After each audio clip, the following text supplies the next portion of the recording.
તો મહારાષ્ટ્રથી મહત્વપૂર્ણ સમાચાર સામે આવી રહ્યા છે, જ્યાં કોલકાતામાં ડોક્ટર યુવતી પર બળાત્કારની ઘટનાને લઈને છત્રપતિ સંભાજીનગરની વેલી હોસ્પિટલમાં એમએઆરડી સંસ્થા વતી રેસિડેન્ટ ડોક્ટરોએ આંદોલન શરૂ કર્યું છે અને આ દરમિયાન મોટી સંખ્યામાં તબીબોની હાજરી જોવા મળી હતી।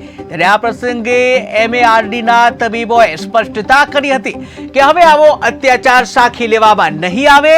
આ સાથે ડોક્ટરોને ન્યાય મળવો જોઈએ જેવા સૂત્રોચ્ચાર પણ કરવામાં આવ્યા હતા, જ્યાં ડોક્ટરોએ કહ્યું કે જ્યાં સુધી અમારી માંગણીઓ સંતોષવામાં નહીં આવે ત્યાં સુધી અમારી હડતાળ ચાલુ રહેશે। આવશ્યક સેવાઓ સિવાય અન્ય તમામ તબીબી સેવાઓ બંધ રહેશે। કે જ્યાં મુંબઈમાં રેસિડેન્ટ ડોક્ટરોની હડતાળ, 532 રેસિડેન્ટ ડોક્ટરો જોડાયા હડતાળમાં, જ્યાં માંગણી નહીં સંતોષાય ત્યાં સુધી આંદોલન યથાવત રાખવાની ચીમકી।